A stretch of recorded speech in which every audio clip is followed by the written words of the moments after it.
कृष्ण कृष्ण हरे हरे हरे राम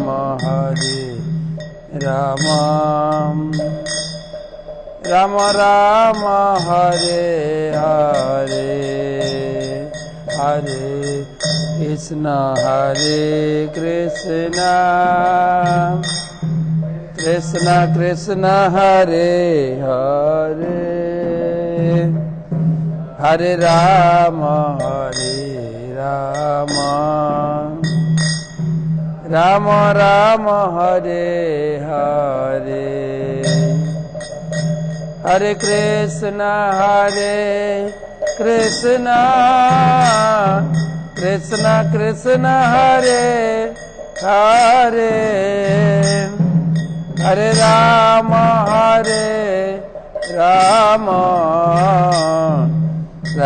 राम हरे हरे हरे कृष्ण कृष्ण कृष्ण हरे हरे हरे राम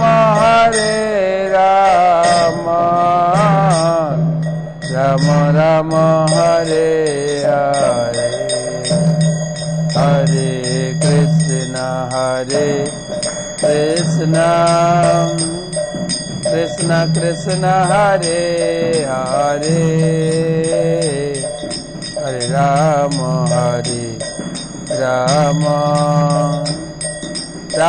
राम हरे हरे हरे कृष्ण कृष्ण कृष्ण हरे हरे हरे राम राम हरे हरे राधा माधव राधे जय राधा माधव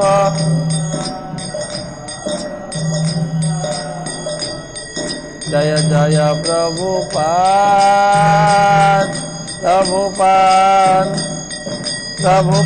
जय जय प्रभुपाद जय जय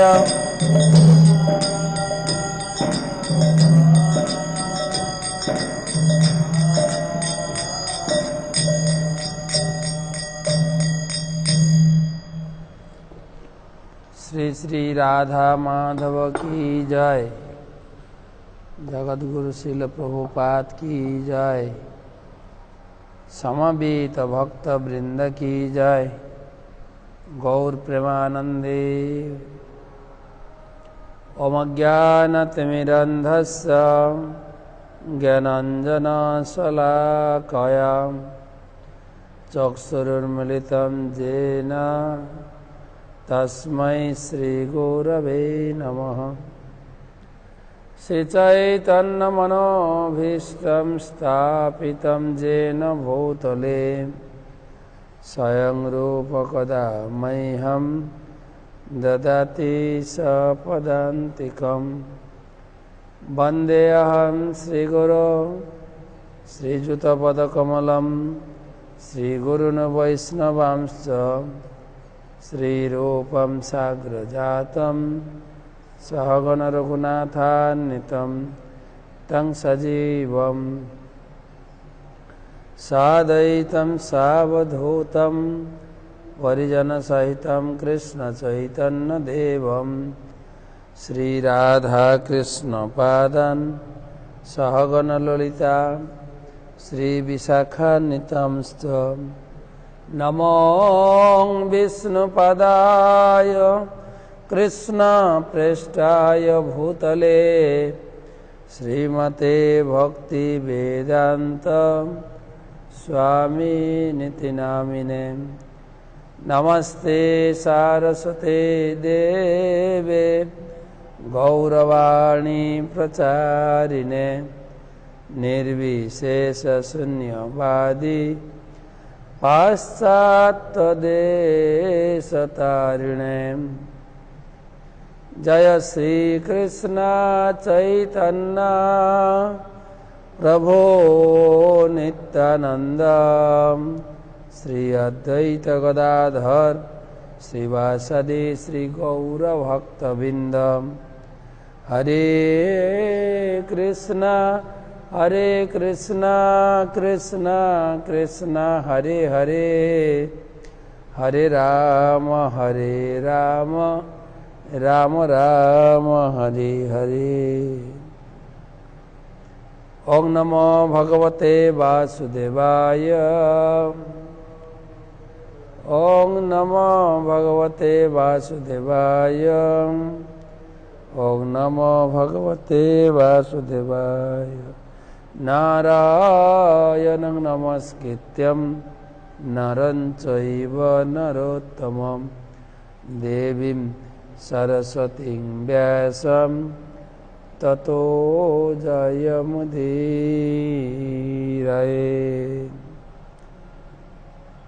नमो विष्णुपादाय कृष्णपृष्ठाय भूतले श्रीमते जयपताका स्वामिनिति नामिने। नमाचार्यपादाय निताय कृपाप्रदायिने गौरकथाधामधाय नकरग्रामतारिणे।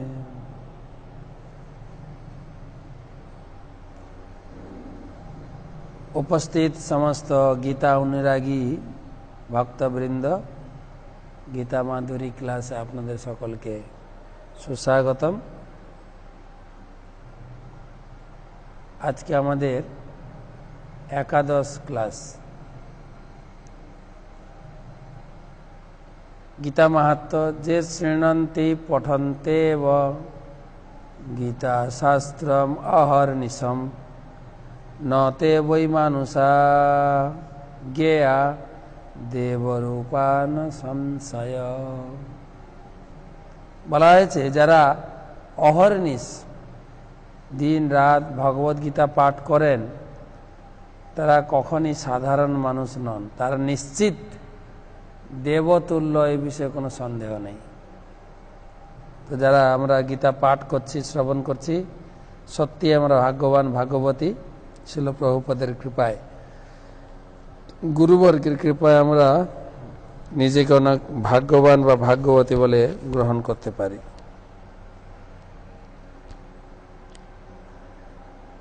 তো আমরা আজকে আলোচনা করব ভগবদ গীতার দ্বিতীয় অধ্যায়ের শেষ পর্যায়ে। যারা অনলাইন ক্লাসে রয়েছেন তাদের প্রতি আমার নিবেদন, আপনারা এই ফোন নাম্বারে আপনার প্রশ্ন পাঠাবেন গীতা ক্লাস চলাকালীন। +91 9434 760 402 9434 760 402 হোয়াটসঅ্যাপে আপনারা আপনার এই আলোচনা ভিত্তিক আলোচনা বিষয়ের উপরে প্রশ্ন প্রেরণ করবেন। আপনারা অনলাইনে প্রশ্ন লিখবেন, লিখলে আমি এখানে পাবো না, কারণ আমাদের অনলাইন অফিস আমার থেকে একটু দূরে। তাই আপনি হোয়াটসঅ্যাপে প্রশ্ন পাঠাবেন। আমরা ক্লাসের শেষে 10-15 মিনিট প্রশ্ন উত্তর করব। তো আমরা দ্বিতীয় অধ্যায় শুনছিলাম কালকে। গত পরশুদিন ভক্তিযোগের কথা বলছিলেন অর্জুনকে, আর অত্যন্ত সুন্দর ভক্তিযোগের বর্ণনা শুনে অর্জুন ভগবানকে প্রার্থনা করেছিলেন যে ভক্তিযোগ করছে যে স্থিতপ্রজ্ঞ ব্যক্তি, তার সম্বন্ধে 4টি প্রশ্ন অর্জুন তুলেছিলেন। যে যিনি ভক্ত, ভগবানের ভক্ত স্থিতপ্রজ্ঞ, তার লক্ষণ কি, তিনি কিভাবে কথা বলেন, তার লক্ষণ কি, তিনি মন গড়া কোনো কিছু কথা বলেন না, তিনি কিভাবে কথা বলেন না সুখ দুঃখ উপস্থিত হলে তিনি বিচলিত হন না বা কাউকে দোষারোপ করেন না, প্রতিক্রিয়া করেন না।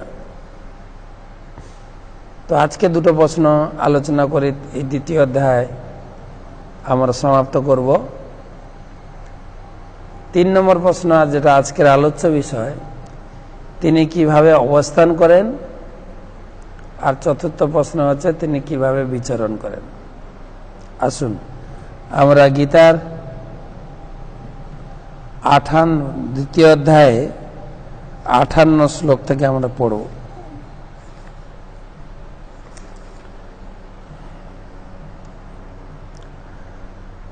যদা সংহরতে চয়ম কুর্মাঙ্গানিব সর্বসঃ ইন্দ্রিয়াণীন্দ্রিয়ার্থেভ্য তস্য প্রজ্ঞা প্রতিষ্ঠিতঃ। প্রশ্ন হচ্ছে সেই যে ভগবানের ভক্ত স্থিতপ্রজ্ঞ ব্যক্তি কিভাবে অবস্থান করেন। ভগবান উত্তর দিচ্ছেন, কুর্ম যেমন তার অঙ্গসমূহ কঠিন বহিরাবরণের মধ্যে সংকুচিত করে, তেমনি যে ব্যক্তি ইন্দ্রিয়গুলিকে ইন্দ্রিয়ের বিষয় থেকে প্রত্যাহার করে নিতে পারেন তার চেতনা চিন্ময় জ্ঞানে প্রতিষ্ঠিত। অর্থাৎ যিনি ইন্দ্রিয়কে দমন করতে পেরেছেন, কর্মের মতো তার নিজের ইন্দ্রিয়কে পরিচালনা করতে পারেন। ইন্দ্রিয় বলতে পঞ্চ জ্ঞানেন্দ্রিয়, পঞ্চ কর্মেন্দ্রিয়, সাধারণত একাদশ ইন্দ্রিয় বলা হয়। মন সহ পঞ্চ জ্ঞানেন্দ্রিয়, পঞ্চ কর্মেন্দ্রিয় এবং মন, একাদশ ইন্দ্রিয়। কমপক্ষে পঞ্চ জ্ঞানেন্দ্রিয় যার দ্বারা আমরা উপভোগ করি, চক্ষু, কর্ণ, নাসিকা, জিহ্বা, ত্বক। সাধারণত বর্ণনা অনুযায়ী এক একটা জীবের এক একটা ইন্দ্রিয় এত প্রখর যার ফলে সে মৃত্যুবরণ করে। কিন্তু যেরকম চক্ষু দর্শন ইন্দ্রিয়, পতঙ্গের দর্শন ইন্দ্রিয় এত প্রখর, সে আলো দেখলেই ছুটে যায় আর আগুনে ঝাঁপ দিয়ে মরে। দর্শন ইন্দ্রিয় চক্ষু। কর্ণ ইন্দ্রিয় শ্রবণ ইন্দ্রিয়, হরিণ শিকারীরা কিরকম হরিণ ধরেন না, তারা সুন্দর তালে বাঁশরিতে বা হারমোনিয়াম নিয়ে বা বেতারে সুন্দর করে মধুর লয়ে গান করতে থাকে। আর হরিণ সেই গান শুনে এক জায়গায় খাড়া হয়ে চিত্রপটের মতো দাঁড়িয়ে থাকে গান শোনার জন্য, আর পিছন থেকে শিকারী এসে তাকে ধরে ফেলে। কান ইন্দ্রিয় তার প্রখর, চক্ষুকর। নাসিকা হচ্ছে ভ্রমর, তার নাসিকা এত প্রবল ঘ্রাণ নেওয়ার জন্য পদ্ম ফুলে গিয়ে বসে। পদ্ম ফুল যখন প্রস্ফুটিত হয়, কিন্তু ঘ্রাণ নিতে নিতে এত আসক্ত হয়ে থাকে, এক সময় পদ্ম ফুল বুঝে যায়, তখন তার ভিতরে আটকা পড়ে যায়। চক্ষু, কর্ণ, নাসিকা। জিহ্বা হচ্ছে মাছ,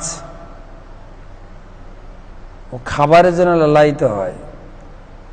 আর শিকারী বড়শির দ্বারা তার সামনে খাবার নাচাতে থাকে, আর খাবারটা এসে টপ করে ধরে, তখন তার জিহ্বায় কাঁটাটা গেঁথে যায়, মারা যায়। আর ত্বক ইন্দ্রিয়, স্পর্শ সুখের জন্য হাতি খুব বিখ্যাত। পুরুষ হাতি স্ত্রী হাতির সঙ্গ করার জন্য জঙ্গলে ঘুরে বেড়ায়। শিকারী কি করেন, একটা স্ত্রী হাতিকে একটা গর্ত করে রেখে দেন, আর ফলস ঘাস ছড়িয়ে দেওয়া হয় উপরে, আর সেই স্ত্রী হাতির সঙ্গ উপভোগ করার জন্য যখন পুরুষ হাতিরা তার কাছে যায় তখনও গাড্ডায় পড়ে যায়, তখন শিকারীরা তাকে ধরে ফেলে। যে এক একটা প্রাণীর এক একটা ইন্দ্রিয় প্রখর। মানুষের কটা ইন্দ্রিয় প্রখর? সবগুলোই। চক্ষু একদিকে টেনে নিয়ে যাচ্ছে, কান একদিকে টানছে, জিহ্বার তো কথাই নেই। কত কালারিং বোতল সাজানো আছে হোটেলে, দেবে, আর সারা বাজার হোটেলে ভর্তি এখন রসনা তৃপ্তির জন্য। জিহ্বা, নাসিকা আর ত্বক। ত্বক ইন্দ্রিয় মানে হচ্ছে বিপরীত লিঙ্গের আলিঙ্গন, পুরুষ হলে স্ত্রী, স্ত্রী হলে পুরুষ। 5টা ইন্দ্রিয় প্রখর। তাই ভগবান বলছেন যোগী তিনি হবেন যিনি ইন্দ্রিয়কে সংযম করতে পারবেন। এক একটা ইন্দ্রিয় নয়, সবগুলো ইন্দ্রিয় কন্ট্রোল থাকে। তিনি প্রয়োজনে ব্যবহার করুন, প্রয়োজনে, যখন ঠিক কুর্মের মতো।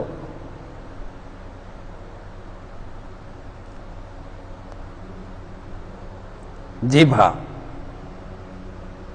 সাধারণত খাবার দেখলে আমরা খেতে থাকি, আর খেতে খেতে আমাদের কত প্রকারের রোগ ব্যাধি, বিশেষ করে বাজারে বর্তমানে একটা ট্রিটমেন্ট ভালো চলছে সব জায়গায়। এই আমাদের ভারতবর্ষে, বিদেশে, আপনি পেপারে, টিভিতে একটা রোগের কথা আপনি প্রায়, এখন করোনার ছড়াছড়ি চলছে হোয়াটসঅ্যাপ মেসেজে, কিন্তু এর আগে ছিল আপনি কি মোটা, আপনি কি পাতলা হতে চান, আপনি কি শরীরের মেদ ঝরাতে চান, পেপারে, টিভিতে একদম ফিতা মেপে দেখানো হচ্ছে 5 দিনে কত কিলো কমেছে, দেখো তোমার প্যান্টটা কত ঢিলা হয়েছে, দেখো। একটাই চিকিৎসা। তা আমি যা এক জায়গায় বলেছিলাম, এক ভদ্রমহিলা সকালে ডাক্তার বলেছে তাকে মর্নিং ওয়াক করো, মর্নিং ওয়াক। তো মর্নিং ওয়াকে বেরিয়েছেন, একটা জায়গায় একটা অ্যাডভার্টাইজ দেওয়া আছে। তো আপনি কি শরীর কমাতে চান, ভুঁড়ি কমাতে চান, তা আপনাকে কিচ্ছু করতে হবে না, কোনো মেডিসিন খেতে হবে না, এক্সারসাইজ করে ঘাম ঝরাতে হবে না, জকিং করতে হবে না, কোনো কিছু করতে হবে না, শুধু মাথা নাড়লেই হবে। মাথা নাড়লেই আপনার ওজন কমবে। তো ভদ্রমহিলার ওই অ্যাডভার্টাইজটা খুব পছন্দ হয়েছে, তিনি ওই ফোন নাম্বার নিয়ে ওই দোকানে গিয়ে হাজির হয়েছে। আপনাদের এই অ্যাডভার্টাইজ দেখে আমি আপনাদের দোকানে এসেছি, চেম্বারে এসেছি, ডক্টর চেম্বারে। আমি অনেক প্রয়াস করেছি, কোনো মতে আমার শরীরে ওজন কমাতে পারছি।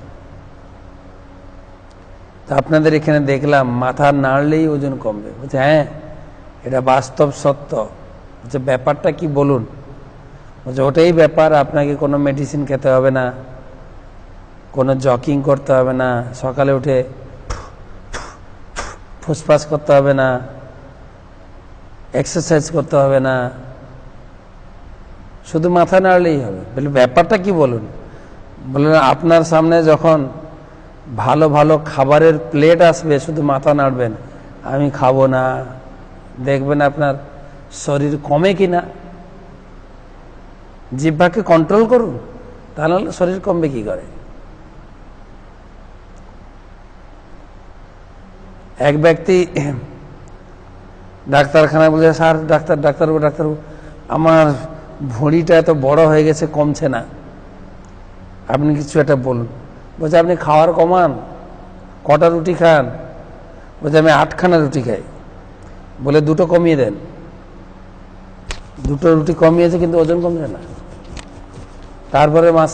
তারপরে মাসে আবার গেছেন, ডাক্তার বলছে কি হলো? বলছে কমছে না স্যার, আরো 2টো কমান।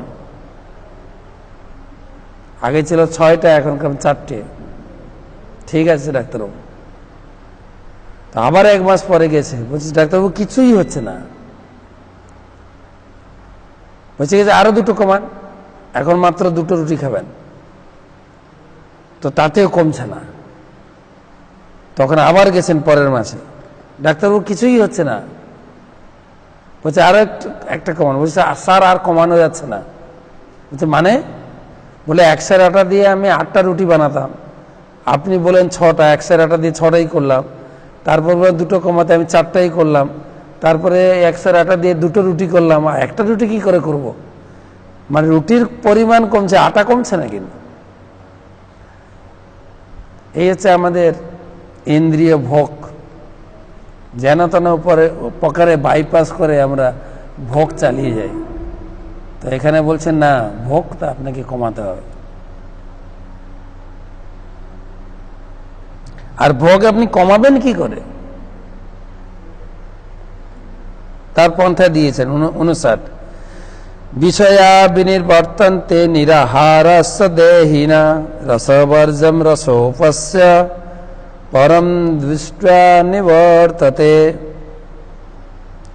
দেহ বিশিষ্ট জীব ইন্দ্রিয় সুখভোগ থেকে নিবৃত্ত হতে পারে, কিন্তু তবুও ইন্দ্রিয় সুখভোগের আসক্তি থেকে যায়। কিন্তু উচ্চতর স্বাদ আস্বাদন করার ফলে সেই বিষয় তৃষ্ণা চিরতরে নিবৃত্ত হয়। বলছে এই যে জড় ভোগ, ভোগে মত্ত হয়ে গেছে মানুষ, এই ভোগ থেকে নিবৃত্ত হবে যখন এর থেকে উচ্চ কিছু স্বাদ দেওয়া হবে, উচ্চতর স্বাদ। প্রভুপাদ এখানে বলছেন উচ্চতর স্বাদ, কৃষ্ণ ভাবনামৃত। এখানে একটা কথা বলছেন যে উপবাসী কচু আছে না, ডাক্তার বলে দিয়ে তুমি এটা খাবে না, ওটা খাবে না, এটা খাবে না, তার মানে ওর বিষয় ভোগ বন্ধ হচ্ছে না, কিন্তু ভিতরে লালসা আছে, কিন্তু ডাক্তার নিষেধ করছে তাই খেতে পারে না। সেটাকে আবার বলা হচ্ছে না যে তোমার ইন্দ্র সব সংযম হয়ে গেছে, না, সেজন্য উচ্চতর স্বাদ দিতে হবে। এর প্রমাণ দিয়েছেন শিল প্রভুপাদ, আন্তর্জাতিক কৃষ্ণ ভাবনামৃত সংঘের প্রতিষ্ঠাতা আচার্য শিল প্রভুপাদ যখন বিদেশে গিয়েছিলেন, বিদেশে সব হিপি হয়ে গেছিলেন যুব সমাজ, আমেরিকান যুব সমাজ, তারা ভোগের একটা চরম পর্যায়ে পৌঁছে গেছিলেন। মদ, মাংস, স্ত্রীলোক। তো প্রভুপাদ তাদেরকে গিয়ে হরিনাম শেখালেন। আমাদের বাংলায় বলি, মধুমাখা হরিনাম বল রে, একবার বল রে, মধুমাখা হরিনাম বল রে। হরিনাম, মধুর হরিনাম তারা যখন কীর্তন করতে শুরু করলো, ধীরে ধীরে ধীরে ধীরে এই সমস্ত বিষয় ভোগ, মদ, গাঁজা, এলএসডি, যত প্রকারের জুয়া, তারা ছাড়তে পারল। ভোগ ভগবানের প্রসাদ, ভগবানের প্রসাদ অমৃত, সেই প্রসাদামৃত পাও। সেই প্রসাদ যখন তারা খেতে শুরু করলো, প্রভুপাদের কাছ থেকে গীতা ভাগবতমের কথা শুনতে শুরু করলো। ভাগবতমে বলা হয়েছে, শতং প্রসঙ্গাত মম বীর্য সংবিদ ভবন্তি হিতকর্ণ রসায়না কথা। এই ভাগবতমের বা গীতার কথা এত রসায়ন, এত আনন্দপূর্ণ, সেই সমস্ত বিষয় ভোগ ছেড়ে দেবে ধীরে ধীরে। ভগবানের কথা আর ভগবানের প্রসাদ। তজ্জসনা দাসু অপবর্গ বর্তমানি শ্রদ্ধা রতির ভক্তি অনুক্রমস্যতি। ভাগবত মে যখন কেউ কৃষ্ণের প্রসাদ, কৃষ্ণের দর্শন, কৃষ্ণ নামের স্বাদ সে লাভ করবে, ধীরে ধীরে সে বিষয় ভোগ ছেড়ে দেবে। প্রভুপাদ লিখেছেন, কেউ কৃষ্ণ ভাবনায় অধিষ্ঠিত হন, তখন ধীরে ধীরে এই জড় জগতের রুচি সে হারিয়ে ফেলে। তাই সমস্ত ইন্দ্রিয়কে এইভাবে ভগবানের সেবায় নিয়োজিত করে আপনাকে কন্ট্রোল করতে হবে।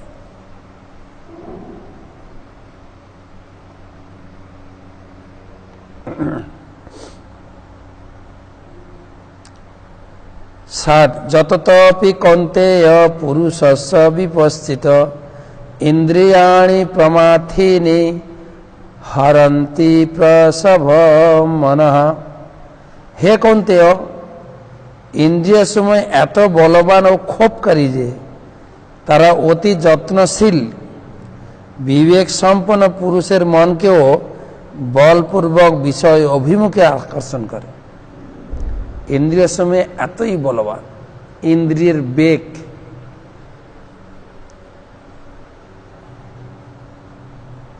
বিশেষ করে যৌন বেগ। এই শ্লোকের তাৎপর্য প্রভুপাদ তুলে ধরেছে। যৌন বেগ এতই প্রবল যে মানুষকে সর্বনাশ করে দেয়। এর বর্ণনা আসবে পরে পরে। প্রচন্ড। আর এই জন্য অত্যন্ত সাবধান থাকতে হবে বিপরীত লিঙ্গ থেকে। ভাগবতমে তো কড়া বার্তা দেওয়া হয়েছে, কড়া বার্তা। এই যৌবন বয়সে পুরুষ অথবা স্ত্রী, পুরুষ তার বিবাহিত স্ত্রী ছাড়া আর কারো সঙ্গে যেন একান্তে না থাকে। যদিও কঠিন কথা ভাগবতমে, কিন্তু এটা সত্য। বলছেন মাত্রা শশা দুহিত্রা বা নাভি বিক্ত সনো ভাবেত বলবান ইন্দ্রিয় গাম বিদ্যাংসমপি কর্ষতি।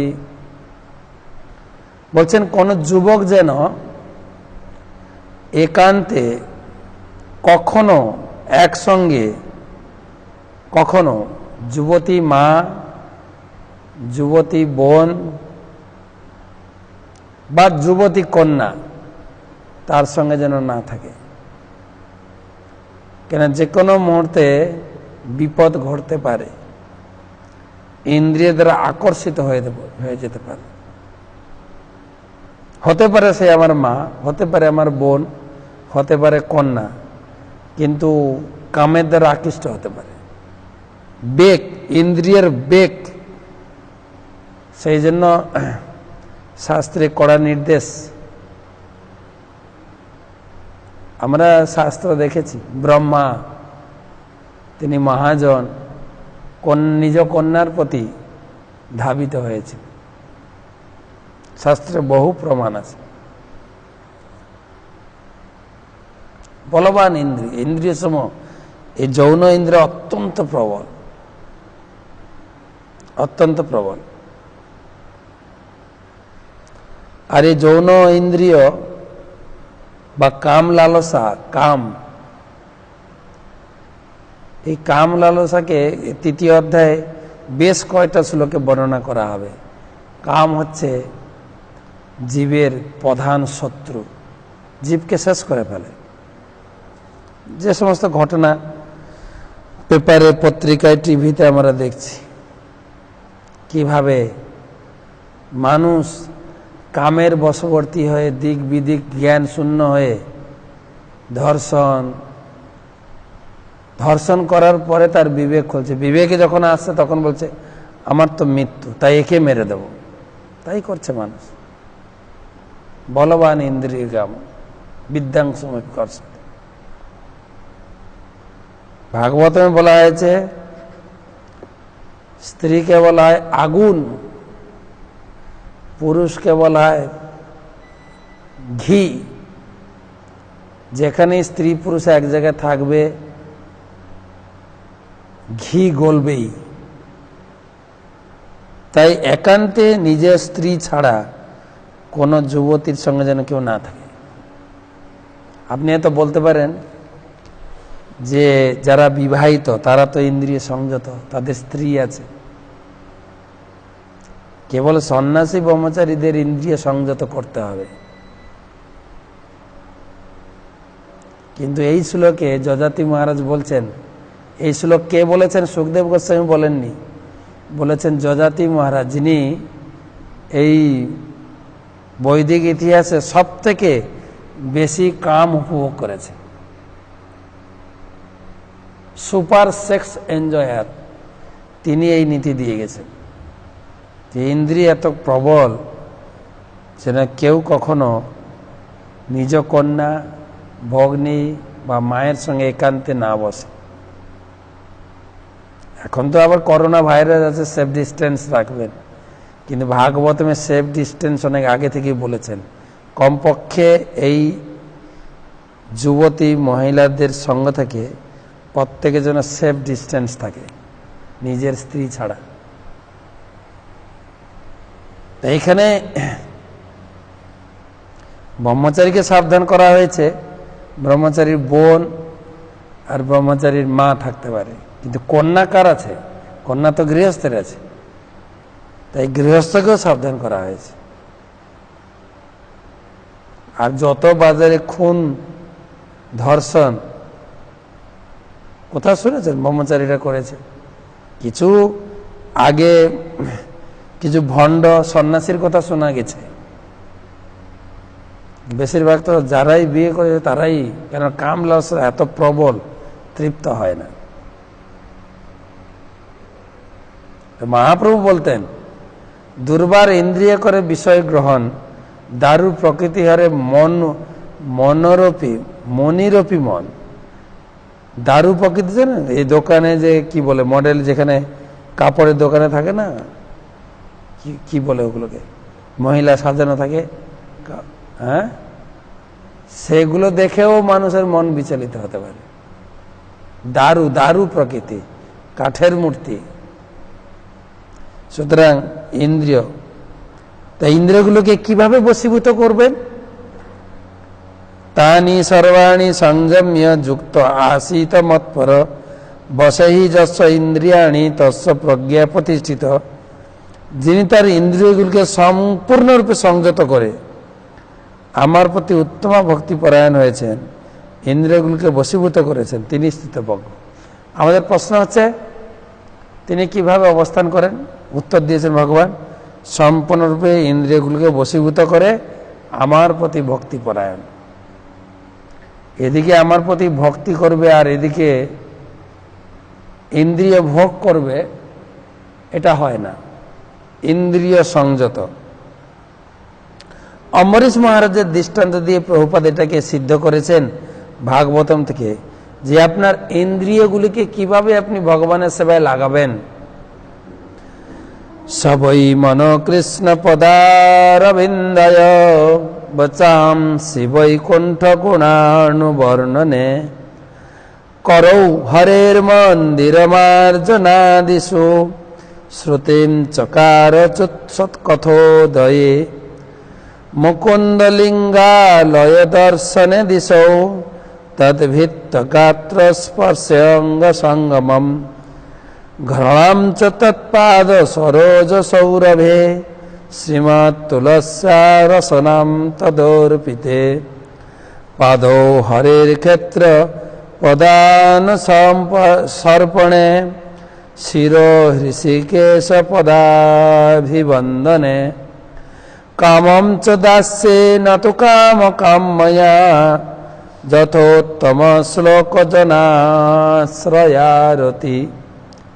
অম্বরীশ মহারাজ, যিনি শশাগরা পৃথিবীর রাজা ছিলেন এবং ভগবানের ভক্ত ছিলেন, তিনি কিভাবে তার ইন্দ্রিয়গুলোকে কাজে লাগিয়েছিলেন না? সবই মন কৃষ্ণ পদারবিন্দ, তার মনটা সবসময় কৃষ্ণ পদারবিন্দে নিযুক্ত ছিল, মনে অন্য কোনো চিন্তা করতেন না। বচাংশ বৈকুণ্ঠ বর্ণনে, এই মুখ দিয়ে কেবল ভগবানের গুণকীর্তন করতেন, শাস্ত্র কথা বলতেন। এটা শিষ্টাচার, মুখ দিয়ে ভগবানের গুণকীর্তন করেন। আর করৌ হরের মন্দির মার্জনাদিষু, হাত দিয়ে তিনি মন্দির মার্জন করতেন। শ্রুতিম চকার অচ্যুত সৎকথোদয়ে, কান দিয়ে কেবল ভগবানের লীলা কথামৃত পান করতেন। মুকুন্দলিঙ্গা লয় দর্শনে দৃশ্য, চোখ দিয়ে ভগবানের শ্রীবিগ্রহ দর্শন করতেন। তদ্ভিত্ত গাত্র স্পর্শে অঙ্গ সম্ভবম, আর এই শরীর দিয়ে ভগবানের ভক্তকে তিনি আলিঙ্গন করতেন। ঘনম চ তৎপাদর সরোজ সৌরভে, কি ঘ্রাণ নিতেন? ভগবানের চরণে অর্পিত ফুল তুলসী ঘ্রাণ নিতেন। ভগবানের চরণে অর্পিত পুষ্প তুলসীর ঘ্রাণ নেবেন। ঘ্রাণ এ সম্বন্ধে বর্ণনা রয়েছে। ভক্তি রসায়মিত সিন্ধিতে রূপ গোস্বামী বর্ণনা করছেন, যেরকম কাউকে যখন সর্প দর্শন করে তো সেই রোগীকে বাঁচানোর জন্য ওঝা আসেন, এক ধরনের স্পেশাল শিকড় সেই রোগীকে শুকানো হয়। সে শুকলে তার শরীরে যে বিষ ক্রিয়া করেছে বিষটা কেটে যাবে। ঠিক সেইভাবে ভগবানের চরণে অর্পিত পুষ্প তুলসী কেউ যদি ঘ্রাণ গ্রহণ করেন পুষ্প তুলসী, একে তো নিয়ম আছে ভগবানের চরণে কেবল সুগন্ধি পুষ্প অর্পণ করতে পারবেন। আর সেই সুগন্ধি পুষ্প ভগবানের চরণে কিভাবে অর্পণ করবেন? বিধান দেওয়া আছে সচন্দন, চন্দন একটু মাখিয়ে দেবেন। সচন্দন এসব পুষ্পাঞ্জলি, তখন সেই পুষ্পের ঘ্রাণ আরো বেড়ে যাবে, আর সেটি আস্বাদন করবেন। যতটা ঘ্রাণ নেবেন ততটাই শরীরে এই বিষয়ের যে বিষ ছড়িয়ে আছে শরীরে বিষ কেটে যাবে। তুলসী নিয়ে একটু দোলে তারপরে ঘ্রাণ নেয়, বিষ কেটে যাবে। তাই এই নাসারন্ধ্রকে ভগবানের চরণে তুলসী অর্পিত ঘ্রাণ নিতেন। পা দিয়ে কি করতেন? ক্ষেত্র প্রধান ভগবানের মন্দির পরিক্রমা করতেন। আর মাথা দিয়ে কি করতেন? ভগবানকে প্রণাম করতেন। বর্তমান লোক তো ভগবানকে প্রণাম করতে ভুলে গেছে। শুধু ভগবানকে না, কাউকে প্রণাম করে না। অন্যান্য ধর্মে প্রণাম করে। মুসলিম ধর্মের লোকেরা সারাদিনে 5 বার প্রণাম করে মাথা টুকি। খ্রিস্টান লোকেরাও প্রণাম করে। শুধু কি হলো আজব হিন্দুরা প্রণাম করে না, এরকম করে। এটা কি জানি না, প্রণাম করে। প্রণাম করতে, নমস্কার, প্রণাম করতে, প্রণাম। তাই কামম চ দাস্যেত নতু কাম্য কাম্যয়া, আর তার মনে কোনো কামনা ছিল না, কেবলমাত্র ভগবানকেই কামনা করতেন।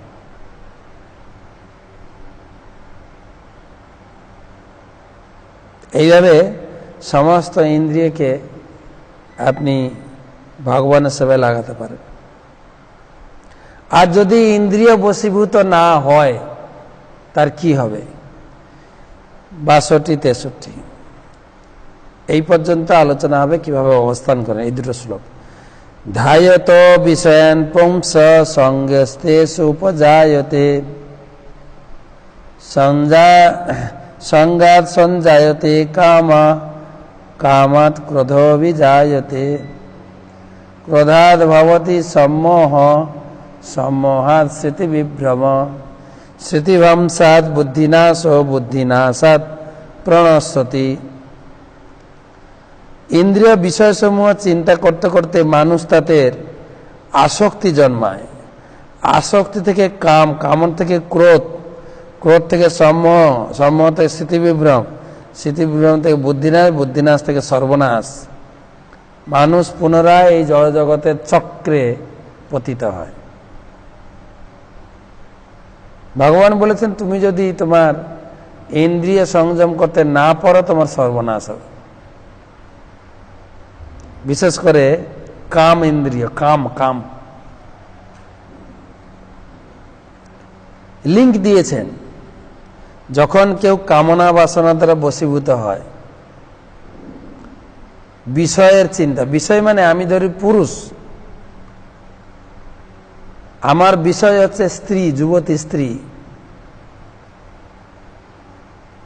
যখন যুবতী স্ত্রীর চিন্তা করতে শুরু করে, কাউকে দেখলাম ভালো লেগে গেল, তার চিন্তা করতে করতে কি আসবে, সিরিয়ালটা দেখুন, ধ্যায়ত মানে চিন্তা করতে করতে সঙ্গ, তাকে সঙ্গ, তার কাকে কাছে পেতে ইচ্ছা হবে। তাকে কাছে পাওয়ার পরে তাকে কি হবে, তার সঙ্গে আমি সেক্স বা কাম উপভোগ করতে ইচ্ছা হবে। আর কাম থেকে আসবে ক্রোধ, ক্রোধাৎ ভবতি সম্মোহ, ক্রোধ থেকে সম্মোহ আসবে, সম্মোহ থেকে স্মৃতিবিভ্রম, তারপরে বুদ্ধিনাশ, বুদ্ধিনাশ পরে সর্বনাশ, গলায় দড়ি। এই যে লিঙ্ক দিয়েছেন ভগবান, এটা বাস্তবে সত্য, বাস্তবে ঘটছে।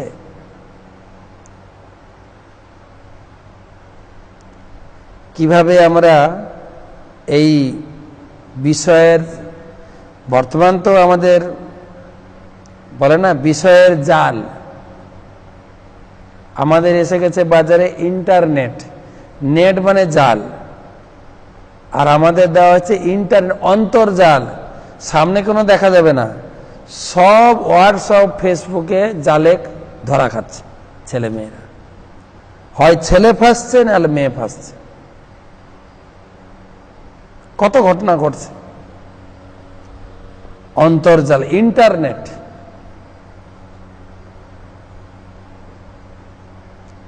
হিসাব করে দেখুন, আমাদের গৌরাঙ্গ প্রভু বলতেন, যখন কোনো ছেলে কোনো মেয়েকে ভালোবাসবে, প্রথমে ছেলেটা অফার দেয় মেয়েকে, আই লাভ ইউ। মেয়েটা মুখ ঝটকা মারে, এই বেয়াদব, বারে বারে বলতে থাকে আই লাভ ইউ, ওর পিছনে পড়তে থাকে। প্রথম স্টেপ হচ্ছে মেয়ে বলবে, ছেলে শুনবে, তারপরে মেয়েটা প্রভাবিত হয়ে যায়। এবার সেকেন্ড স্টেপ হচ্ছে মেয়ে বলবে, ছেলে শুনবে। এতদিন ছেলে অফার দিয়েছিল, এবারে মেয়ে বলা শুরু করবে, কি গো কমে বিয়ে করবে, আর বানো নাগে না, দাঁড়াও আমি পড়াটা কমপ্লিট করি, চাকরি পাই, তখন তোমাকে খাওয়াবো কি, তোমাকে রাখবো কোথায়, কেন তুমি দাগ কামে আমি তাই কামু, সবসময় ঘ্যানার ঘ্যানার করতে থাকে। তো ফার্স্ট স্টেপ হচ্ছে ছেলেরা বলে মেয়েরা শুনে, সেকেন্ড স্টেপ হচ্ছে মেয়ে বলবে, ছেলে শুনবে, আর থার্ড স্টেপ আসবে এই ঝগড়া, দুইজন বলবে, পাড়াপড়শি শুনবে। একটা বাড়িতে ঝগড়া লেগেছে, দুজনের কথা হয় না, একজন উত্তর মেরু আরেকজন দক্ষিণ মেরু, এক বিছানায় শুয়ে থাকে, দুজন। তো পুরুষ মানুষটা লিখে দিয়েছে, কালকে আমার ভোরে অফিস আছে, কাগজে লিখে নিয়ে ওর স্ত্রীর বালিশের নিচে রেখে দিয়েছে, কাল সকাল সকাল অফিস আছে, আমাকে যেন ভোর 5টায় ডেকে দেওয়া হয়। তারপর ঘুম ভেঙেছে 6টার দিকে, অনেক লেট হয়ে গেছে, সে ধরপড় করে দৌড়েছে, আমি অফিস ধরবো কি করে। তখন কাগজে লিখছে, আমাকে ডেকে দেওয়ার কথা ছিল, ডেকে দেওয়া হয়নি কেন। তখন তার স্ত্রী পেপারে লিখে উত্তর লিখছেন, আমি তোমাকে 5টায় ডেকে দিয়েছি, তোমার বালিশের নিচে দেখো, 5টায় বেজে গেছে, উঠে পড়ো। দুজনের কথা নেই। ক্রোধ, আসক্তি, আসক্তি থেকে কাম, কাম থেকে ক্রোধ, ক্রোধ থেকে স্মৃতিবিভ্রম, সম্মোহ, স্মৃতিবিভ্রম, বুদ্ধিনাশ, আর পনাশতি। দুনিয়া ঘটছে কত, একদম প্র্যাকটিক্যাল, যদি আপনি ইন্দ্রিয় কন্ট্রোল করতে না পারেন। বিশেষ করে টিনেজ, আমাদের বলে টিনেজ, 13 to 19, টিনেজ, খুব সংযত থাকতে হয় এবং মা বাবার গাইডেন্সে থাকবে। এই সময় কেউ কারো পাল্লায় পড়ে যেতে পারে, ছেলে হোক মেয়ে হোক। পড়াশোনা এবং মা বাবার ফুল গাইডেন্সে যদি না থাকে,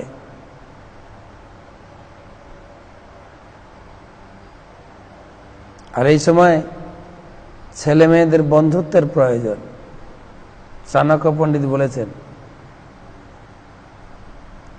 লালয়েত পঞ্চবর্ষানি 10 বর্ষানি তাড়য়েত প্রাপ্তে তু 16 বর্ষে পুত্র মিত্রবৎ আচরেত। চাণক্য পণ্ডিতের শিক্ষা। বাবা মার সন্তানদের প্রতিপালন করা শিখতে হবে শাস্ত্র থেকে। আমরা তো শাস্ত্র পড়ি নাই, মোটামুটি পড়াশোনা করতে করতে চাকরি পেয়ে গেছি, চাকরি করতে করতে বিয়ে করে ফেলেছি, ব্যাস।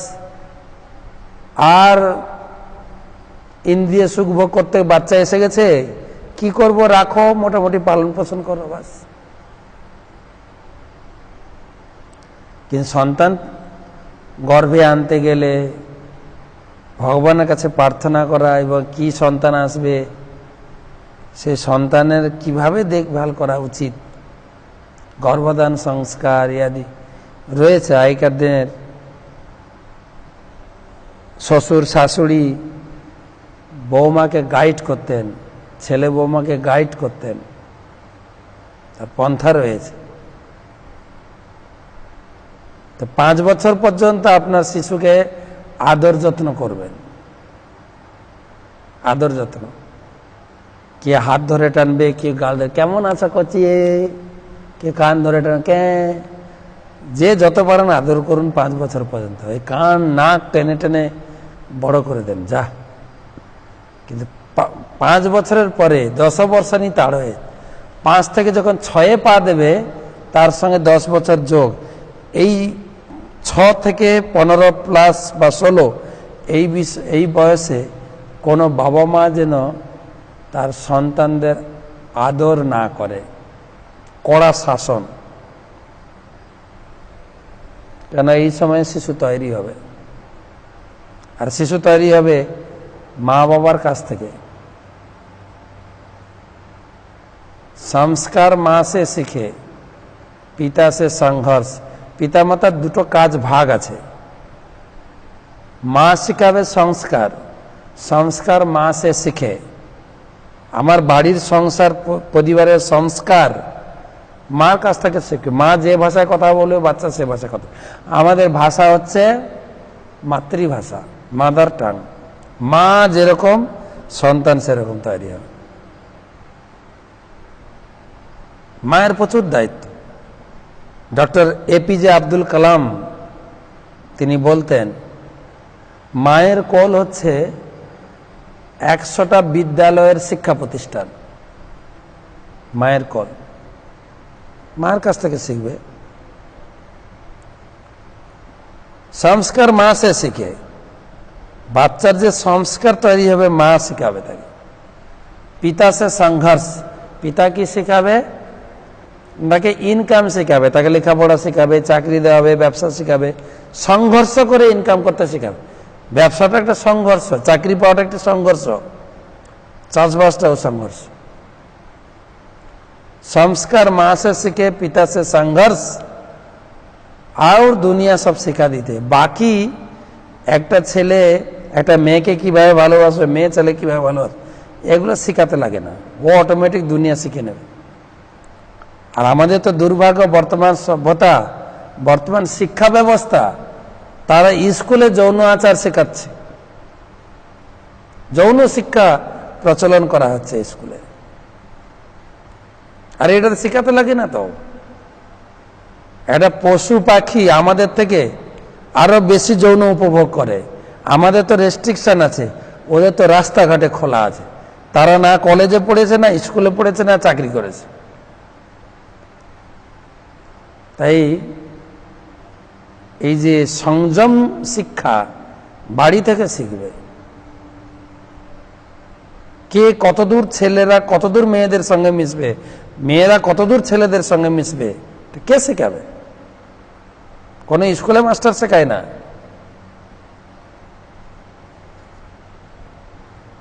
স্কুলে তো মজা লুটে সবাই।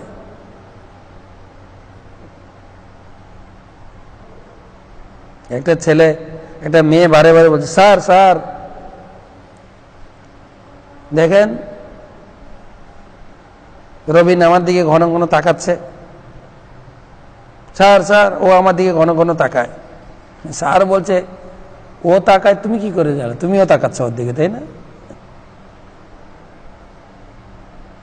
স্কুল কলেজে এগুলো হয় না, শিখাবে তো মা বাবা, সংস্কার, বাড়ির সংস্কার, বাড়ির একটা সম্মান।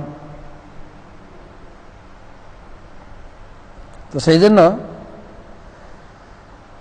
খুব সংযত বিদ্যা শিখতে হবে। আর না শুধু বাবা মাও ভোগ বিলাসে মত্ত, আর ছেলে মেয়েও ভোগ করো, ভোগ, ভোগে মত্ত হয়ে থাকো। বাবা মার পোশাক আশাক,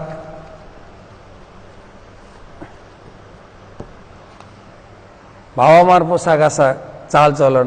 মাঝে মাঝে দেখি ট্রেনে করে আমি এদিক সেদিক যাই, দেখি ট্রেনে উঠেই বাবা হাফ প্যান্ট। আরে বাপ রে বাপ, কি আচার, কি পোশাক লোকের!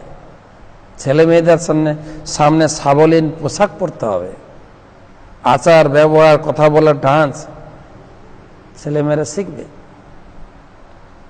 তাই এই সমস্ত গীতার কালচার বাবা মা পড়বে, ছেলে মেয়েদের শিখবে। এমন নয় যে সুখে একদম, আর এই ভোগে সুখ হয় না। কিন্তু কে যদি শুধু ভোগ বাসনা করে, ভোগ বাসনা করে, ও ভোগ বাসনায় তো ওর ঘাড়ে চাপবে।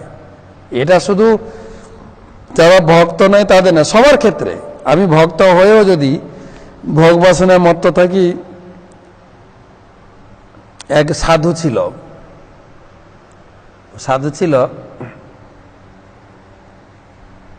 ও ভগবানকে শুধু ভোগ বাসনা চাইতো, অন্য কাউকে চাইতো না, ভগবানকে চাইতো। কাশীবাসী সাধু, কাশীতে থাকতো। যেতে যেতে ভগবানের মন্দিরে গিয়ে, রাম এক সের আটা দে দে রাম, এক সের চাউল দে রাম। আর ভগবান তার জন্য ব্যবস্থা করত। একদিন ঘুরতে ঘুরতে পাহাড়ে উঠেছে, পাহাড়ে উঠে গিয়ে ওর ইচ্ছা আছে ঘোড়ায় চড়বে। রাম এ ঘোড়া দে রাম, ঘোড়া চেয়েছে। আর চাওয়ার সাথে সাথে ঘোড়া নাই এসে ঘুড়ি এসছে, ঘুড়ি মানে মেয়ে ঘোড়া। আর যখনই মেয়ে ঘোড়া এসে, তখন জঙ্গল থেকে লতা পাতা ছেড়ে ঘোড়াটাকে বেঁধেছে, আর উপরে চড়তে গেছে, উপরে উঠতে গেছে। যেই উঠতে গেছে, ঘড়িটা ছিল গর্ভবতী, প্রসব হয়ে গেছে, বাচ্চা প্রসব করেছে। এবারে ঘোড়াটাকে যত পিটাচ্ছে আর যাচ্ছে না বাচ্চাকে ছেড়ে। অনেক চেষ্টা করেছে, ঘোড়াকে আর হাঁটাতে পারেনি। তখন ওর মাথায় বুদ্ধি হলো, এই বাচ্চাকে ছেড়ে যাচ্ছে না, তাই বাচ্চাটাকে কোলে নিয়েছে, কোলে নিয়ে হাঁটতে শুরু করলো। ঘোড়া তার পিছনে হাঁটলো।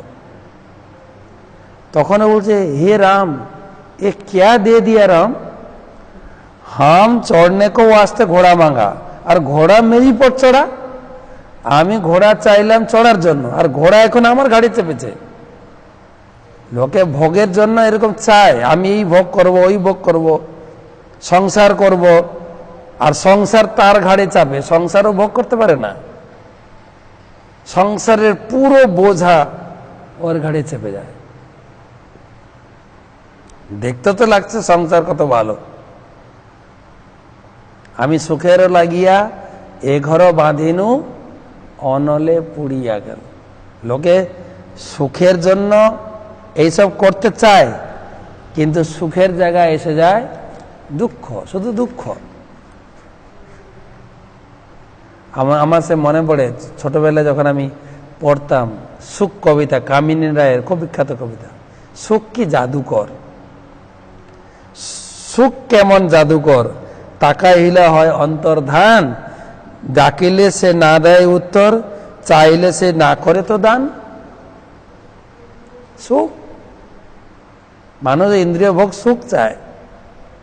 নাই কিরে সুখ, নাই কিরে সুখ, এ ধরা কি শুধু বিষাদময়? এখানে সুখ নেই, এটা কি শুধু বিষাদে ভরা? যতনে জ্বলিয়া কাঁদিবি মরিতে, কেবলই কর জনম লয়। এ শুধু লোকের জন্য এই জন্ম এই দুঃখ ভোগ করতে হয়। পরের কারণে স্বার্থ দিয়া বলি এ জীবন মম সকলই দাও, তার মতো সুখ কোথাও কি আছে? আপনার কথা ভুলিয়ে যাও। সুখ অপরের জন্য কেউ যখন চিন্তা করবে তখন তার সুখ হবে। পরের কারণে মরণের সুখ, সুখ সুখ করি কেঁদনার, যতই কাঁদিবে ততই ভাবিবে, ততই বাড়িবে হৃদয় ভার। কামিনী রায়ের সুখ কবিতা। যতই সুখ সুখ সুখ ভোগ করবো, সুখ ভোগ করো সুখ, ততই দুঃখের লাগুক, দুঃখের ভার বাড়বে। তাই আপনারে লয়ে বিব্রত থাকিতে আসি নাই কেউ অবনী পরে।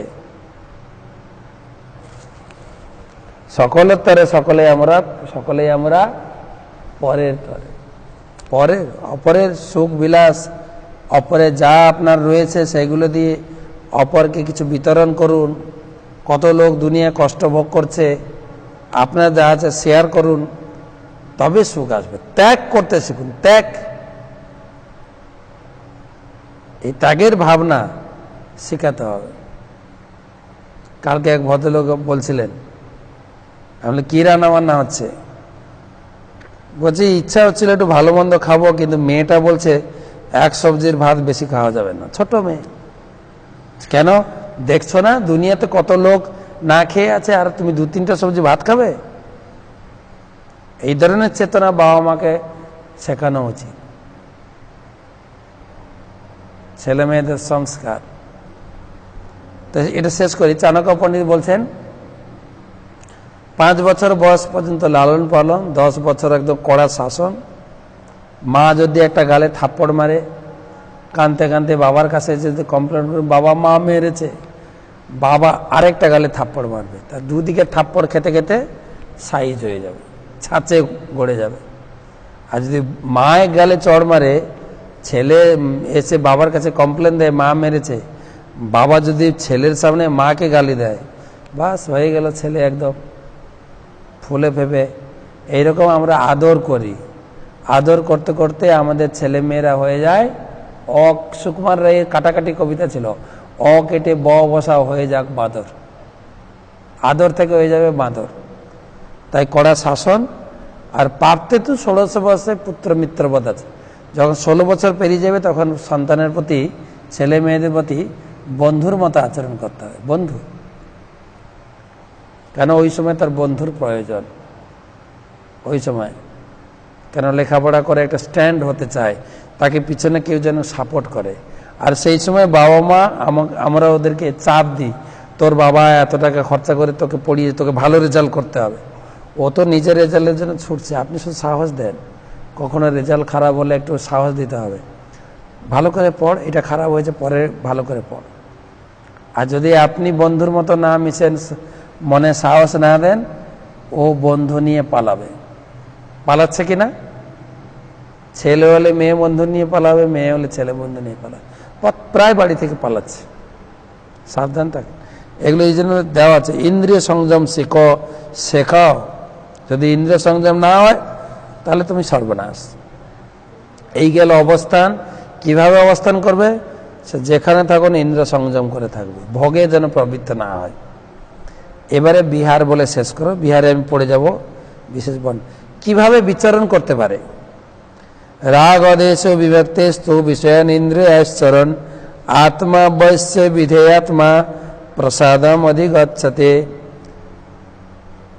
সংযত চিত্ত হবেন, প্রিয় বস্তুতে আসক্তি, অপ্রিয় বস্তুতে স্বাভাবিক দেশ থেকে মুক্ত হয়ে তার বশীভূত ইন্দ্রিয় দ্বারা ভগবত ভক্তি অনুশীলন করে ভগবানের কৃপা লাভ করে। যিনি ভক্ত কেবল ভগবানের সেবা করবেন বশীভূত ইন্দ্রিয় দিয়ে, এবং কোনো কিছুতে বিচলিত হবেন না। তার আসক্তি যাতে রয়েছে সেটা পেলেও আসক্ত হবেন না, অপ্রিয় বস্তু পেলে সে বিদ্বেষ হবে না। সংযত চিত্ত। হয়তো আমি খেতে বসেছি, ভগবানের প্রসাদ খেতে বসেছি, আলু ছানা সবজি এসছে, ছানা আমি ভালোবাসি, আলু ভালোবাসি না, এখানে শ্লোকে লিখেছে প্রিয় বস্তু অপ্রিয় বস্তু, আলু আমার অপ্রিয়, ছানা আমার প্রিয়। আমি বলবো আমাকে শুধু ছানা দেয়, হঠাৎ উনি একটা আলু ছানা দিয়েছেন, রেগে উনি বলছেন না, অপ্রিয় বস্তুতেও দেশ করেন না, প্রিয় বস্তুতে আসক্তি করেন, সেই হচ্ছে ভক্ত। প্রসাদে সর্বদুঃখা নাম হানিয়সোপজায়তে প্রসন্ন চেতস হাসো বুদ্ধি পর্যবতিষ্ঠতে। চিন্ময় চেতনা অধিষ্ঠিত হওয়ার ফলে জড় জগতের তিতাব দুঃখ থাকে না। এ প্রসন্নতা লাভ করার ফলে বুদ্ধি শীঘ্র স্থির হয়। নাস্তি বুদ্ধি অযুক্তস্য ন চ অযুক্তস্য ভাবনা ন চ ভাবয়ত শান্তি অশান্তস্য কুত সুখ। যে ব্যক্তির বুদ্ধি কৃষ্ণ ভাবনাময় যুক্ত নয়, তিনি জীবনে শান্তি পাবেন কোত্থেকে? ভগবান ইনডাইরেক্ট ভাবে বলছেন তুমি গীতা পড়ো, গীতার গাইডলাইনে চলো। গীতা অত্যন্ত গভীর, আর সমুদ্র গভীর। সমুদ্রে ডুবলে মানুষ মারা যায়, গীতার জ্ঞানের গভীরে কেউ যদি ডুব দেয় সে চিরতরে মুক্তি পেয়ে যায়। দুটোই সমান গভীর। তাই ভগবান বলছেন নাস্তি বুদ্ধি অযুক্তস্য। যিনি গীতা পড়েন না, গীতার চেতনায় মনকে তৈরি করেন না, তিনি জগতে যত কিছু করেন না কেন, অশান্তস্য কুত সুখম, তিনি জীবনে সুখ পাবেন কোত্থেকে? তার জীবনটা অশান্তিতে ভরা। হয়তো বাড়ির উপরে লিখে রাখে, তার বাড়ির নাম শান্তির কুঞ্জ, শান্তির নীড়, শান্তি বিলা, শান্তি নিকেতন, আনন্দ কুঞ্জ, আনন্দ নিকেতন। কিন্তু ঘরে গিয়ে দেখুন না, কারগিলের যুদ্ধ চলছে, স্বামী স্ত্রী ছেলে মেয়ে, লিখলেই হলো নাকি? গীতার বাক্য, ভগবত বাক্য, তার শান্তি নেই। যিনি গীতার জ্ঞান লাভ করেননি, গীতার জ্ঞানে নিজেকে তৈরি করে ভগবানের সেবায় যিনি যুক্ত হননি, তিনি জীবনে সুখ পেতে পারেন। তার জীবনে সুখ কোথায়? ইন্দ্রিয়াণাম হি চরতান জন্মন বুদ্ধি জন্মনোবিধীয়তে তদস্য হরতি প্রজ্ঞাং বায়ুর নাম বসি। প্রতিকূল বায়ু নৌকাকে যেমন অস্থির করে, তেমনি সদা বিচরণকারী যে কোনো মাত্র একটি ইন্দ্রিয় আকর্ষণে মন অসংযত হতে পারে। আমার জ্ঞান থাকতে পারে, সবকিছু থাকতে পারে, কিন্তু একটা ইন্দ্রিয় যদি চঞ্চল হয়ে যায়, ধর আমি পুরুষ, একটা সুন্দরীকে কত একবার দেখে, আমি তো তাকে ভোগ করছে না, শুধু দেখে নিচ্ছি, চোখ দিয়ে একটু দেখছি যা, কিন্তু ওটাই তোমার বিপদ হয়ে যেতে পারে। ভগবান বলছেন একটা ইন্দ্রিয় মানুষকে সর্বনাশ করে দিতে পারে। তাই সমস্ত ইন্দ্রিয়কে তোমাকে সবসময় কন্ট্রোল রাখতে হবে। তস্মাৎ যস্য মহাবাহ নিগৃহীতানি সর্বশ ইন্দ্রিয়াণি ইন্দ্রিয়ার্থব্য তস্য প্রজ্ঞা প্রতিষ্ঠিত। যিনি ইন্দ্রিয়গুলিকে ইন্দ্রিয়ের বিষয় থেকে নিবৃত করেছেন তিনি স্থিতপ্রজ্ঞ। ইন্দ্রিয়র বিষয় যেটা আমি বললাম, চক্ষুর বিষয় হচ্ছে রূপ, কানের বিষয় হচ্ছে শব্দ, জিহ্বার বিষয় হচ্ছে রস, তার থেকে গুটিয়ে আনতে হবে না, আমি যেন বেশি ভোগে প্রমত্ত না হয়। যা নিশা সর্বভূতানাম তৎসম জাগর্তি সংযমী যৎসম জাগ্রতি ভূতানি সা নিশা পশ্যত মনে। এই সমস্ত প্রক্রিয়া যে আমি বর্ণনা করছি, এটা সম্পূর্ণ বর্তমান সমাজ যেভাবে চলছে এটা সম্পূর্ণ উল্টো। সাধারণ লোকের কাছে যেটা দিন, এই ভক্ত তার কাছে এটা রাত। ভক্তর কাছে যেটা রাত, সাধারণ লোকের কাছে দিন। পুরো উল্টো চেতনা। ছোট উদাহরণ দিলে বুঝতে পারবেন। সাধারণ লোক চিন্তা করে এই সাধুরা দিন রাত শুধু ঘ্যাঁট খেয়ে থাকে কি করে, ঘন্টার পর ঘন্টা নাচে কি করে? হ্যাঁ, ভালোই আনন্দে আছে, ঘ্যাঁট খেয়ে এত বল পায় কোত্থেকে? এটা ওদের বিচার। আর ভক্তরা বিচার করছে এই যে সাধারণ লোক যে অখাদ্য কুখাদ্য খাচ্ছে, দুর্গন্ধ জিনিসগুলো, সাধুরা চিন্তা এই দুর্গন্ধ জিনিসগুলো খেয়ে লোকে থাকে কি করে? আমাদের তো বাজার করতে গেলে যদি সবজি বাজার করি, পাশে যদি মাছের দোকান থেকে কি দুর্গন্ধরে দাও, আর ওইগুলোকে খায়। মদের সেন্ট কেমন, লোকে খায়। মাছের ভিতরে আরেকটা ক্যাটাগরির মাছ আছে, ওকে শুকালে যে সেন্ট বেরে, সামনে দিয়ে যদি গাড়ি চলে যায় তার গন্ধতে বমি এসে যায়, লোকে খায়। তো সাধুরা চিন্তা করে ওরা দুর্গন্ধ জিনিস খায় কি করে, আর লোকে চিন্তা করে সাধুরা জীবন বিতাচ্ছে কি করে। এ দুটো ভিন্ন জিনিস। তাই এই যে প্রক্রিয়া গীতায় আলোচনা করা হচ্ছে আমার চিন্তাধারা বাইরে, আপনাকে অনুশীলন করতে করতে করতে করতে আবার বুঝতে পারব। এটা একটা বিচার। দ্বিতীয় বিচার হচ্ছে সাধারণ লোক যখন জাগবে সাধুরা ঘুমাবে, আর সাধারণ লোক যখন ঘুমাবে সাধুরা জাগবে। এরও বিচার দিয়েছেন এখানে। কিরকম না দেওয়া হয়েছে, আমার স্কুল কলেজে ওটা শিখেছি। Early to bed early to rise makes a man healthy wealthy and wise, আছে না? আর্লি, খুব তাড়াতাড়ি ঘুমিয়ে যাও আর তাড়াতাড়ি ঘুম থেকে উঠো, তাহলে তুমি তোমার তিনটা লাভ হবে, হেলথি ওয়েলথি অ্যান্ড ওয়াইজ। তোমার সুস্বাস্থ্যবান হবে, তুমি অনেক স্বাস্থ্য থাকলে ইনকাম করতে পারবে, টাকা পয়সা ইনকাম করতে পারবে, আর তুমি জ্ঞানবান হবে। কেন সকালবেলা যিনি উঠেন তার চিত্ত সংযত থাকে, মন সংযত, তখন সে যদি পড়ে পড়াটা ধরে রাখতে পারে। বর্তমান ছেলেমেয়েরাটাতে অজুহাত, রাত জেগে পড়বো, পড়ে কিনা কে জানে, বা ওয়ার সময় বা কিছু গেম খেলছে পড়ে, আর লেটে ঘুমায়। লেটে ঘুমাতে গিয়ে লেটে উঠছে, আর এখানে সূর্য দেখতে পায় না, সূর্য উঠা। আবার দার্জিলিংয়ে গিয়ে টাইগার হিলে সূর্য দেখার জন্য কত টাকা খরচা। তুমি প্রতিদিন ভোরে উঠো, আমাদের প্রভুপাদ শিখিয়েছেন 9:30 থেকে 10টার ভিতরে ঘুমাও, ভোর 3:30 থেকে 4টার ভিতরে উঠো। সাধারণ 9:30 10টা সাধারণ লোকের টিফিন খায়, 10টায় যায় রান্না করতে কলকাতার লোকেরা, খাওয়া দাওয়া হয় 12টা 1টার সময়, ঘুমাতে যায় 3টার সময়, আর সাধুরা তখন 3টার সময় ঘুম থেকে উঠে। সেই জন্য এখানে বলছেন সাধারণ লোকের কাছে তার দিন, ভক্তের কাছে রাত্রি, ভোরে ভোরে কাজ করে। যাই লাস্ট 3টা শ্লোক পড়ে দিই। আপূর্যমানম অচলা প্রতিষ্ঠম সমুদ্রমাপ প্রবিশন্তি যদ্যৎ তত্তৎ কামাজ প্রবিশন্তি সর্বে সশান্তিম আপনতি ন কামকামী। বিষয়কামী ব্যক্তি কখনো শান্তি লাভ করে না। জলরাশি যেমন সদা পরিপূর্ণ স্থির সমুদ্রে প্রবেশ করে তাকে ক্ষোভিত করতে পারে না, কামসমূহ তেমন স্থিতপ্রজ্ঞ ব্যক্তিতে প্রবিষ্ট হয়ে তাকে ক্ষুব্ধ করতে পারে না, অতএব তিনি শান্তি লাভ। যেরকম নদী সব সমুদ্রে গিয়ে মিলিত হচ্ছে, কিন্তু এত জল সমুদ্রে ঢুকছে, সমুদ্র জল বাড়ে না, কিন্তু সমুদ্র এত বিশাল। এটা উদাহরণ দেওয়া হয়েছে। সাধুদের হৃদয়টাও সেরকম, অনেক কামনা বাসনা চারিদিক থেকে এলেও সাধু কোনোতেই বিচলিত হবে না। গুরুমাজ একটা উদাহরণ দিতেন যে সাধু হবেন ব্যাটসম্যানের মতো, কামনা বাসনার যত বল আসবে সব ব্যাটস দিয়ে সব হাঁটাবে।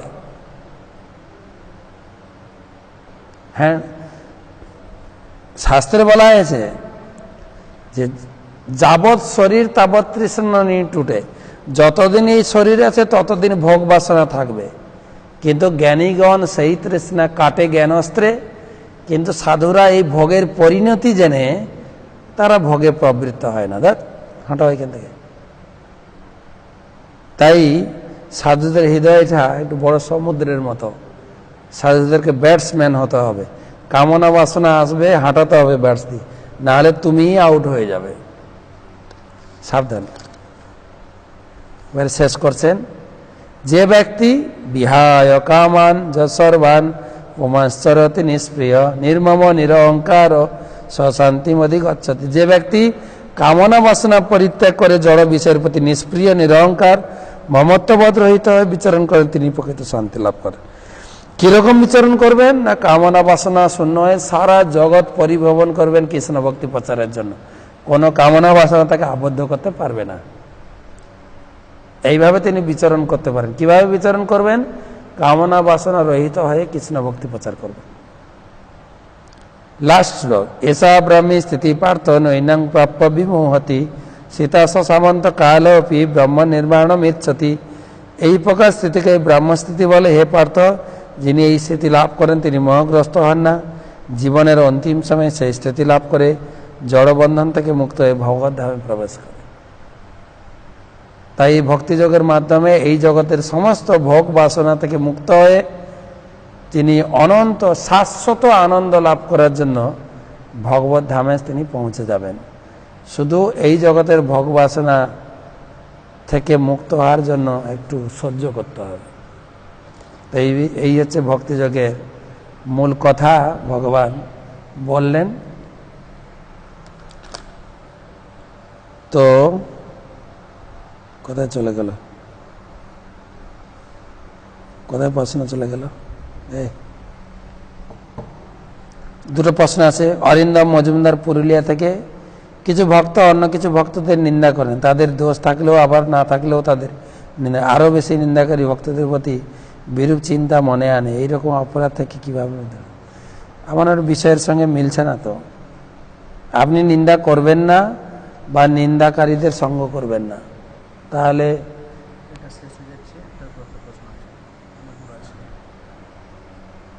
ধন্যবাদ মহারাজ। প্রশ্ন হলো মতপর শব্দটির অর্থ কি, মতপর হওয়া যায় কি? মতপর কিভাবে হওয়া যায়? অম্বরীশ মহারাজ দৃষ্টান্ত, সমস্ত ইন্দ্রিয়কে কাজে লাগিয়েছেন, ওটাই হচ্ছে মতপরের দৃষ্টান্ত। আর কি করে হওয়া যায় ওটাই দৃষ্টান্ত। অম্বরীশ মহারাজ, আপনি আপনার সমস্ত ইন্দ্রিয়কে হাত দিয়ে ভগবানের সেবা করবেন, মুখ দিয়ে ভগবানের গুণকীর্তন করবেন, মুখ দিয়ে গালাগালি করবেন না, কান দিয়ে কারো গালাগালি শুনবেন না, কেবল ভগবানের কথা শুনবেন। বা কোথাও আপনি তো ঘরের কর্তা, গালাগালি যদি কথা হয় আপনি বন্ধ করবেন না, কেবল ভগবানের গুণকীর্তন করো। তাই কান দিয়ে ভগবানের কথা শুনবেন, মুখ দিয়ে ভগবানের কীর্তন করবেন, হাত দিয়ে ভগবানের মন্দিরের সেবা করবেন, ভগবানের রান্না করবেন, ভগবানের পূজা করবেন, পা দিয়ে ভগবানের পরিক্রমা বা তুলসী পরিক্রমা করবেন। পুরো শরীরটা দিয়ে, সব ইন্দ্রিয় দিয়ে ভগবানের সেবা করলে আপনি মতপর হবেন। আপনার চরণে শতকোটি প্রণাম। আমার নাম শিমুল সরকার, আমি বাংলাদেশের চট্টগ্রাম শহর থেকে বলছি।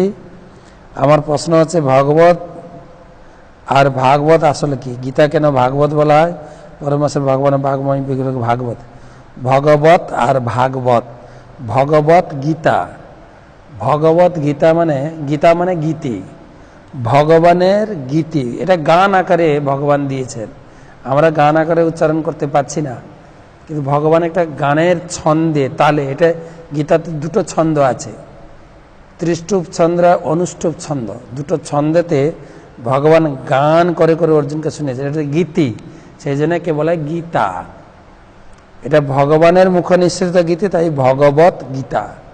আর ভাগবত হচ্ছে ভগবানের মুখ, ভগবান সম্বন্ধীয় যে জ্ঞান। ভগবত গীতা হচ্ছে ভগবানের মুখ নিঃসৃত বাণী, ভাগবত হচ্ছে ভগবান সম্বন্ধীয় জ্ঞান। পুরো ভগবান তার এই জগতে যে লীলা করেছেন, যার যত অবতারের লীলা সব বর্ণনা রয়েছে ভাগবতমে। ভাগবত অনেক বড় গ্রন্থ, গীতা মাত্র 700 শ্লোক, ভাগবত সাক্ষাৎ ভগবত বিগ্রহ বলা আছে। আপনার বাড়িতে যদি ভাগবত থাকে, আপনি মনে করবেন আমার বাড়িতে সাক্ষাৎ ভগবান অবস্থান করছে।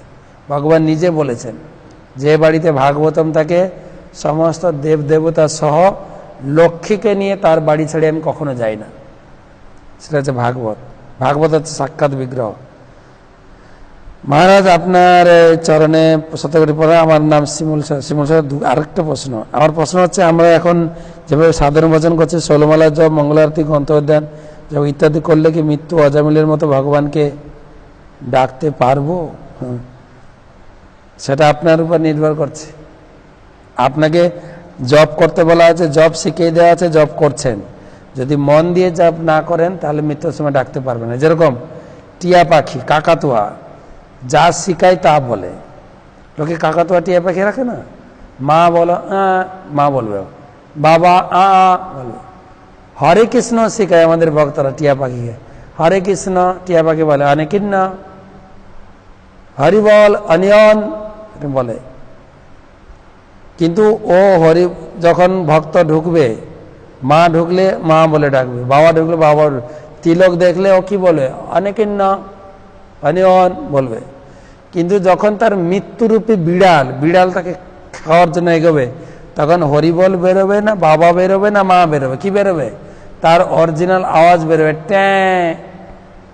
তা আমি যদি ওই টিয়া পাখির মতো শুধু মালাটা নিয়ে আর মন দিয়ে জপ না করি, জপ যদি ঠিক মতো প্র্যাকটিস না করি, মৃত্যুর সময় কিন্তু মুখ দিয়ে হরিনাম বেরোবে না। ওই মৃত্যুর সময় বাবা গো মা গো, যেটা আমার অরিজিনাল ডাক, ট্যাঁ, ওই বেরোবে। তাই হরিনাম জপ করব, মনসংযম করে যা হরিনাম করব, কানে শুনবো, এরকম যদি প্র্যাকটিস করি, সদা সর্বদা ঘুমাতে যাব হরিনাম করতে করতে, ঘুম থেকে উঠে প্রথম মুখ দিয়ে বেরোবে, ঘুম যখনই খুলবে, চেতনা যখন, হরে কৃষ্ণ। আপনি বাড়ির সব লোককে ঘুম থেকে ডাকবেন হরে কৃষ্ণ। তাই আমাদের সোসাইটির নাম প্রভুপাদ দিয়েছেন কৃষ্ণ ভাবনামিত সঙ্গ, সবসময় কৃষ্ণ ভাবনায়। বাড়ির চারদিকে কৃষ্ণের ফটো রাখবেন, ঘুমাতে যাবেন কৃষ্ণের ফটো দেখতে দেখতে, ঘুম থেকে উঠবেন কৃষ্ণের ফটো দেখতে দেখতে, ঘর থেকে বেরোবেন কৃষ্ণের কাছে প্রার্থনা করে। এইরকম চারিদিকে যদি কৃষ্ণ ভাবনা আমি নিজেকে করে রাখতে পারেন, আমি প্রায় বাড়ি দেখি, বাড়িতে বাবা মা কিভাবে বিয়ে করেছিল সেই ছবি আছে, বিয়ে করার পরে হ্যানিমুন করতে গিয়েছিল বাবা কিভাবে, ছেলে মেয়েদের, এসব দেখে কি হয়। তো বাড়িটাকে, শরীরটাকে সেভাবে তৈরি করলে আপনি নিশ্চয় আপনার মুখ দিয়ে হরির নাম বেরোবে, নিশ্চিত। গীতায় ভগবান বলেছেন অন্তকালে চ মামেব স্মরণমুক্তা কলেবরম জপ প্রয়াতি সব মাধবম জাতি নাস্তত্র সংশয়। যদি আপনি সংশয় করেন, ফেল করবেন। আপনি বিশ্বাস রাখুন, আমি জপ করছি, গ্রন্থ অধ্যয়ন করছি, দীক্ষিত ভজন করছি, আমি ভগবানকে অন্তিমে ডাকতে পারবো, এই বিশ্বাস নিন। ভগবান বলছেন সন্দেহ করো না। জওহরলাল ঢাকা থেকে, সংসার থেকে বা চাকরি থেকে কিভাবে সব ইন্দ্রিয়কে ভগবানের সেবায় লাগানো যায়, অবশ্যই লাগানো যায়। আপনি চাকরি করবেন, ইনকাম কেবলমাত্র ভগবানের সেবা আর ভগবানের পরিবারের সেবা। যদি এই ভাব থাকে, আমি বাড়ির মালিক নই, আমার বাড়িতে স্ত্রী ছেলে মেয়ে যা হচ্ছে তাদের আমি সেবক, কেয়ারটেকার, তাদের দেখাশোনা করা, তারা ভগবানের ভক্ত, সেই হিসাব করে ভগবানকে ভোগ নিবেদন করে তাদেরকে খাওয়াবো। ভগবানের ভক্ত হিসাবে, ভগবানের সেবক হিসাবে, ভগবানের সন্তান হিসাবে তাদেরকে গড়ে তুলব। তাহলে আপনি কখনো বিচলিত হবেন না। আমি ইস্কন থেকে দীক্ষা নিতে চাই, প্রাথমিকভাবে কি করতে হবে? প্রাথমিকভাবে প্রথমত আপনাকে গীতা পড়তে হবে, গীতা পড়া কমপ্লিট করতে হবে আপনাকে। গীতা ভালো করে পড়ুন, তারপরে কেন দীক্ষা নেবেন আপনি জানতে পারবেন, তারপরে দীক্ষার জন্য আপনি অ্যাপ্লাই করুন। কেন গীতা না পড়লে আপনি বিভ্রান্ত হবে। সারা জগতে অনেক লোক দীক্ষা নিচ্ছে, কে ভগবান? দীক্ষা নেওয়ার উদ্দেশ্য হচ্ছে, আমরা দ্বিতীয় অধ্যায়ে পড়ি, দীক্ষা নেওয়ার উদ্দেশ্য হচ্ছে ভগবানকে লাভ করা। আর না করে যেখান সেখান থেকে লোকে দীক্ষা নিচ্ছে। দীক্ষার উদ্দেশ্য কি আপনি জানুন, দীক্ষা নেওয়ার পরে কি করতে হবে সেগুলো জানুন আগে, তারপরে দীক্ষা নেবেন। গীতা পড়ুন। ইন্দ্রিয় কন্ট্রোল করার বিষয়গুলো আরেকবার যদি কৃপা করে বলেন। ইন্দ্রিয় কন্ট্রোল করার বিষয় হচ্ছে ইন্দ্রিয়গুলো ভগবানের সেবায় লাগাবেন। হাত দিয়ে ভগবানের রান্না করবেন, ভগবানের মন্দির পরিষ্কার করবেন, ভগবানের পূজা করবেন, এগুলো করবেন। তো মোটামুটি কভার করেছি মনে হচ্ছে। হরে কৃষ্ণ মহারাজ, আপনি বলেছিলেন আজ আমাদের সাথে যা হয়েছে তা সহ্য করে নেওয়া উচিত। মহারাজ, ভক্তি জীবনে কোনো লোকাল লিডারের ব্যবহার যদি যথাযোগ্য না হয় শাস্ত্র বিচারে, তাহলে কি সহ্য করা উচিত? আমাদের কথা সহ্য করা উচিত আর ওটা উচিত নয়? দয়া করে একটু পার্টিকুলার কেস নিয়ে আলোচনা করতে হবে, এটা কোনো নিয়ম নেই। আপনার উপরে, আপনার উনি লিডার, তার লিডার যিনি আছেন তার কাছে আপনি এই জিনিসটা বলতে পারেন যে ওনার এই ব্যবহারগুলো আমার ভালো লাগছে না, উনি অন্য পথে চলে যাচ্ছেন। সেটা আপনি ব্যক্তিগতভাবে আপনি আলোচনা করতে পারেন, তার লিডারের কাছে নিবেদন করতে পারেন আপনার লিডারের উন্নতির জন্য। কোনো অভিযোগ না যে আমরা দেখতে পাচ্ছি ও খারাপ পথে চলে যাচ্ছে, একটু ওনাকে গাইড করুন। সেভাবে পার্টিকুলার কেস নিয়ে আলোচনা করা যেতে পারে, কিন্তু এরকম পুরো ভাস্ট কোনো নীতি নেই কি করা উচিত। আমাদের করা উচিত আমাদের বৈষ্ণবের আনুগত্যে থাকব এবং তার কথা মতো আমি চলবো। যদি আপনার সেরকম নীতি বিগড়িত কিছু কাজকর্ম দেখেন, আপনি তার ঊর্ধ্বতন কর্তৃপক্ষকে নিবেদন করবেন। হরে কৃষ্ণ, সবাইকে ধন্যবাদ। কালকে আবার দেখা হবে 7:30টার সময় আপনাদের সঙ্গে। তবে আমার কালকে সকালেও ক্লাস আছে মায়াপুর ইউটিউবে, ভাগবতম ক্লাস, সকাল 8টা থেকে 9টা। আপনারা মায়াপুর ইউটিউবে, মায়াপুর টিভিতে দেখতে পারেন, সকাল 8টা থেকে 9টা। আর বাকি আপনাদের সঙ্গে দেখা হবে আগামীকাল সন্ধ্যা 7:30টায়। এ পর্যন্ত আমি আশা করি আপনারা যা আজকে শুনলেন, চেষ্টা করবেন অন্য কোনো কথা না বলে, অন্য কোনো কথা না শুনে, অন্য কিছু বাজে জিনিস না দেখে চেষ্টা করি কৃষ্ণ নাম করতে, কৃষ্ণ কথা শুনতে, কৃষ্ণ চিন্তা করতে। এই করে আমরা আগামী 24 ঘন্টা চর্চা করি। কালকে আবার আপনাদের সঙ্গে দেখা হবে। আপনাদের এই কৃষ্ণ ভাবনাময় জীবন আনন্দে কাটুক। কৃষ্ণকে চিন্তা করে, কৃষ্ণকে সঙ্গ নিয়ে আপনারা সুখে থাকেন। রাখে হরি, মা রেখে। হরির সঙ্গে থাকুন, সুরক্ষিত থাকুন। ধন্যবাদ। হরে কৃষ্ণ।